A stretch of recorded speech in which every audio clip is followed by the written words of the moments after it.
Well, hello, ladies and gentlemen. My name is Renee. Welcome to my couch. It's nice and sunny out, so the light might change throughout. However, I was editing the video I wanted to upload today, and I don't like it, so I'm not gonna upload it. It's an hour of me rambling about me planning, how I use Obsidian, how I think, what I'm doing, how I'm doing it, and it's boring as all hell. So we're not gonna do that.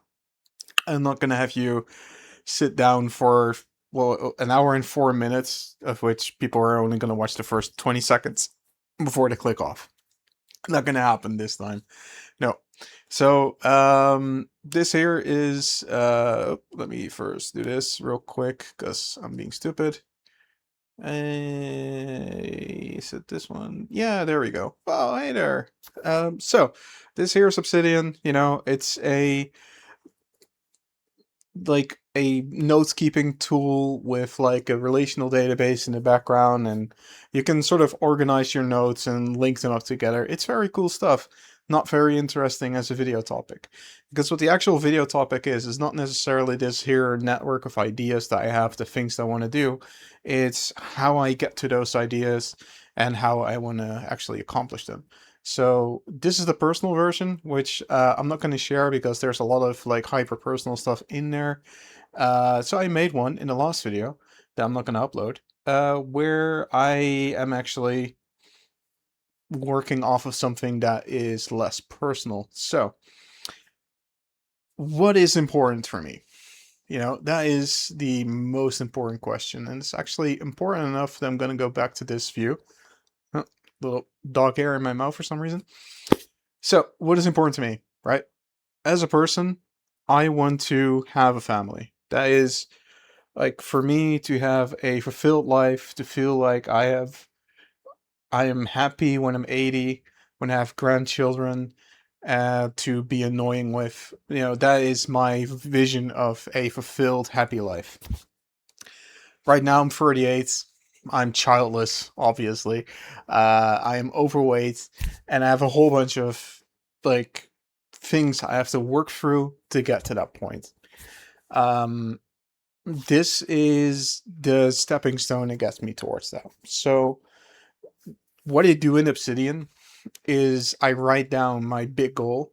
So, family, which is kids, wife, and I want a whole bunch of friends. And in order to do that, there's like a game night every Thursday in the city. And I never knew it existed. So this week, unfortunately, I don't have time because of other commitments. I've got my mother coming over to visit me. So it'd be kind of like rude, I suppose, to leave her alone in my house while I go out and have fun with people I haven't met yet. So I'm going to start doing that next week. So whenever my sleeping schedule aligns with that, I'm gonna go out there so I can meet new people, because all of my friends, they're in Germany, they're in South Africa, they're in the United States, they're in Hungary, Poland. It's not like I have a lot of friends around the corner. The reason I have all these friends in different places in different countries is I traveled a bunch over like when I was able to. I go to a Hungarian festival every couple of years, every 2 years to be exact, where I have this little clique of people that I meet up with every 2 years, and it's a great ton of fun. Unfortunately, none of them live within 5 kilometers of my house. So I kind of want someone that I'm friends with to live within at least the city limits that I live in. It's going to be make life a lot better. So that's one of the goals I have, right? And I've sorted it under this life folder here, and that's kind of like an interesting way of thinking. Like I've got life goals, which is the family, the kids, the wife, um, and general health is a part of that. And these things are all kind of connected. You cannot be generally healthy and have like a very poor social network, because a large part of your health is tied to how fulfilled you feel, how many, not necessarily how many friends you have, but the quality of the friends that you have. And I have a couple of really good friends. It's just that I cannot interact as much with them as I would like to. So that is why I want to like build up more relationships in my immediate environment. That's why I've noted it as a points that I need to like work on within the general health picture that I have.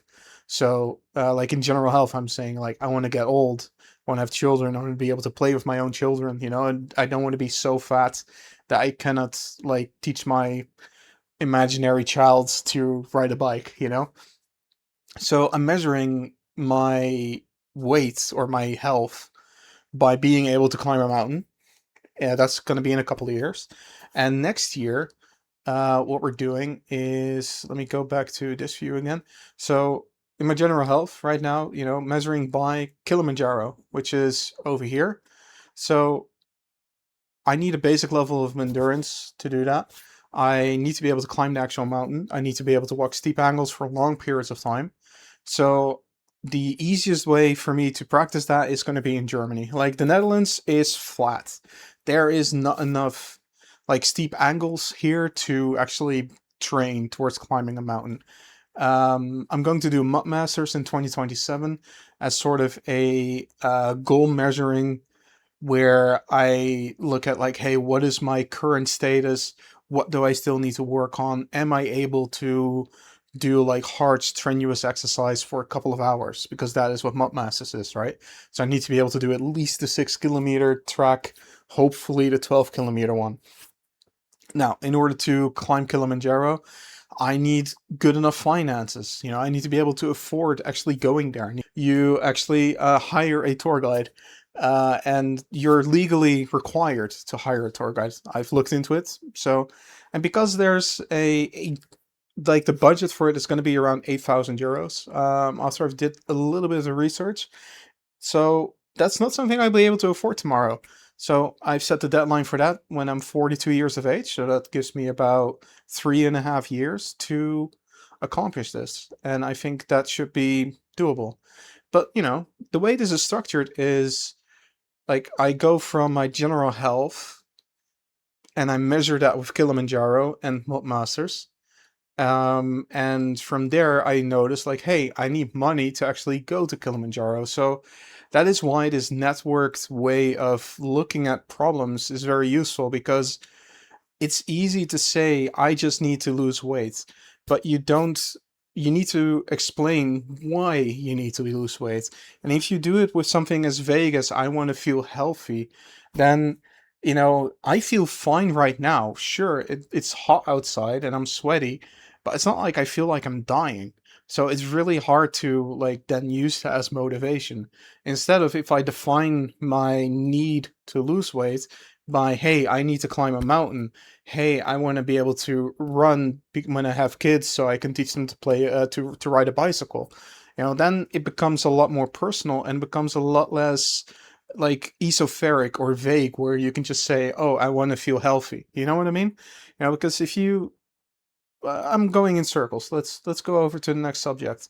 So for social, I'm going to go out and go to that game night at least 2 times a month to meet new people, so I can eventually maybe like hook into a social network and find some amazing people to hang out with. Um, let's jump back to general health and look at my current status. So I'm overweight by at least 40 kilograms. I didn't do the BMI math. I am definitely overweight. We can all see this, right? I originally wanted to lose the weight by January 1st. Right now, I'm in a like scheduling wise, that's not going to happen. Not in any healthy way. Let me put it that way. It would mean that I need to consistently lose over 1.5 kilograms per week. And that's when we're going to get into some medically questionable territory as far as what I can do without constant supervision. So I'm supervised by my doctor, who I see every like 3 months, and I don't want to get into more intensive medical supervision than that. And I do not want to go into any form of medical intervention either, because the problem I'm trying to solve isn't necessarily the weight, it's why I gained the weight. And why I gained the weight is not just because I like unhealthy things. A lot of people like unhealthy things and it doesn't make them overweight. It's because I like eating a lot of things. And it doesn't have to be unhealthy. It can be like an entire salad that I make. It can be like this super healthy, like I really like making Greek salads with like olives and like, man, I throw a lot in there, right? So you've got tomatoes, olives, you've got Luciano, you've got um, like a little bit of olive oil there. You've got some lime juice squeezed over it. You got some coriander in there, and it's super delicious. And I'll eat a lot of it. And if I ate like a normal portion of it, I could still eat it, and it'll be a lot healthier. So in order to do that, I need to look at my diet. So I'm limiting myself to 1800 kilocalories per day. That's something that doesn't put me into this crazy sort of like hunger mode, but it's still enough that my base metabolic rate, which I did look into, is like a person at my level of exercise, my weight and height, should take in around 2200 calories per day to maintain their weight at my current exercise rate. Now we're going to climb up that exercise rate, and we're going to reduce the amount of calories I take in by day by 400 under that recommended limit. So 1800 is fine, it's easy to survive on, and I can still exercise on that amount. So here we go with the exercise. This is what I want to do for exercise 3 times per week. Do strength training with my free weights, and do some calisthenics. I want to do 30 minutes per day. I want to work on the treadmill. So that means when I'm watching a YouTube video, when I'm watching a movie, pull out the treadmill, walk on it for half an hour. There's no excuse for me to not do this.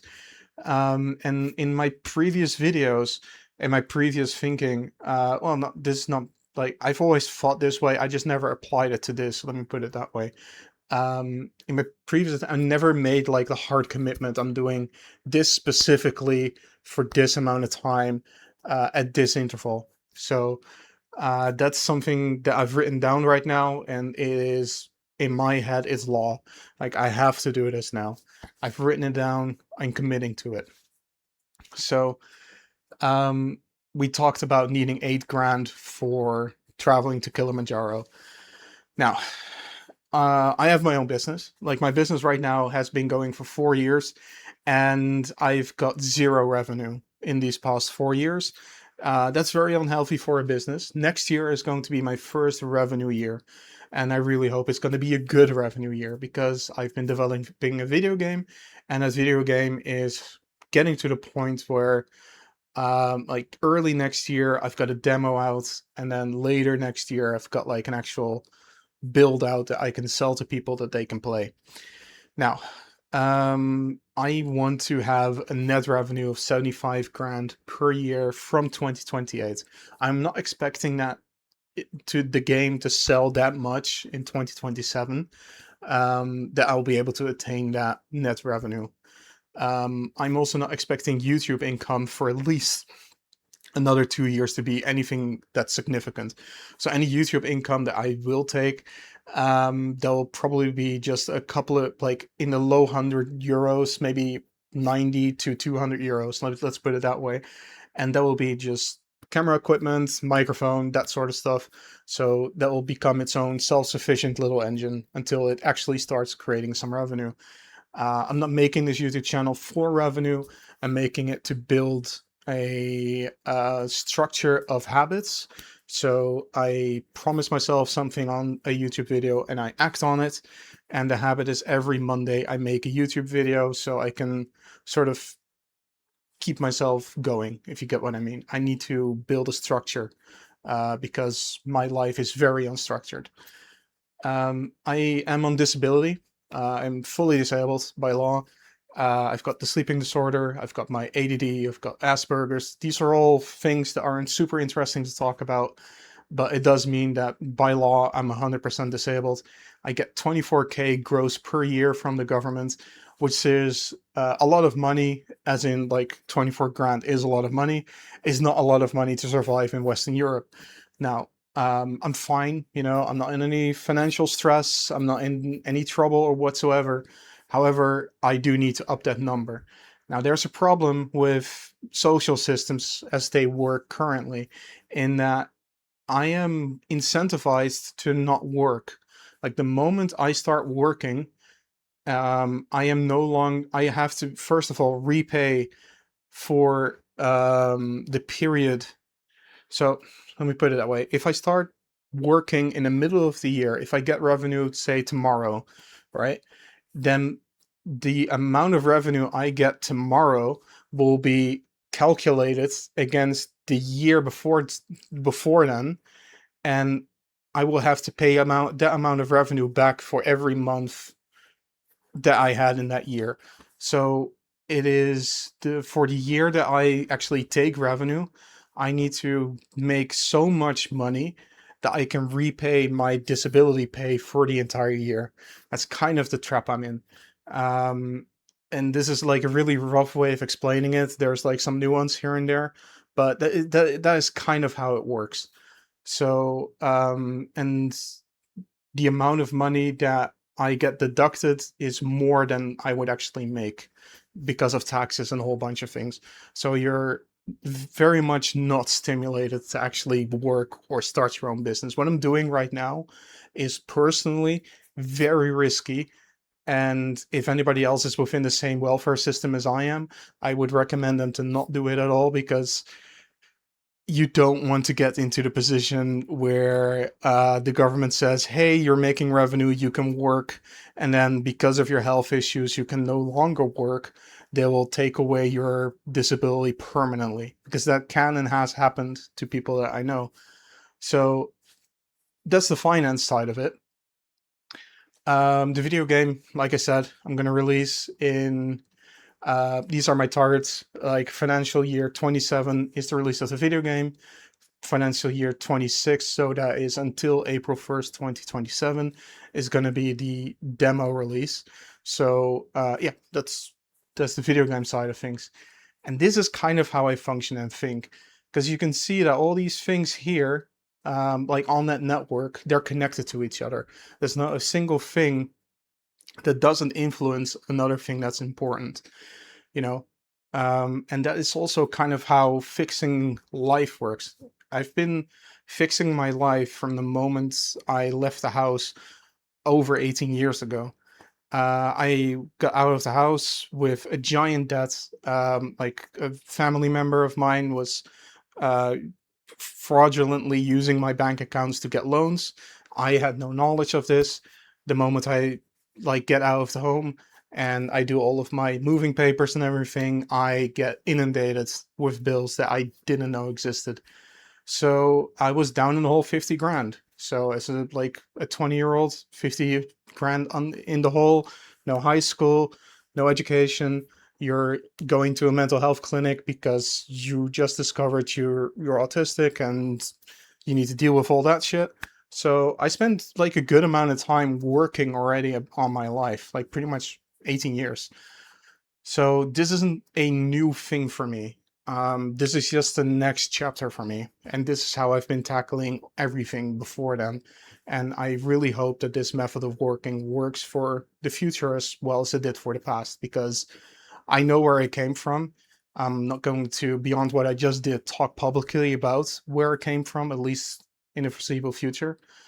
And I've already climbed a couple of mountains in between here and here, in between there and here. So the next mountain is going to be the physical mountain, and that's going to be, like for me personally, a giant capstone of accomplishment. Because I do take pride in, despite every setback that I had when I left the house, that I've made it this far in life that I have. So I'm not a victim. Definitely not a victim. Like I've solved everything. I had some agency in where I ended up. So, you know, life is complicated, and it's very important to always remember that you have agency over your own choices. And like I said before, like a couple of videos ago, I could have started losing weight when I left the home. I didn't. I just kept the same feeding patterns that I had back then. So that's something I'm dealing with right now. Now, um, this is just a small part of what I want to do on YouTube and elsewhere. I have big plans for businesses. I have big plans for multimedia efforts that I want to do, but this is where I'm going to start. And later on, when I'm ready to start those other ventures, I'm going to add those to this graph, and I'm going to talk to you about how I'm doing those things and why. So, oh, very sorry. My throat is dry as all hell. I'm going to end this video right now. I'm going to see you guys next week, next Monday. And I want to thank everybody for subscribing and commenting and everything. I've been very happy with all the responses I've been getting, as I've been saying previously. And yeah, it's awesome. And I hope you have an awesome week. And I'll see you next Monday. Bye-bye.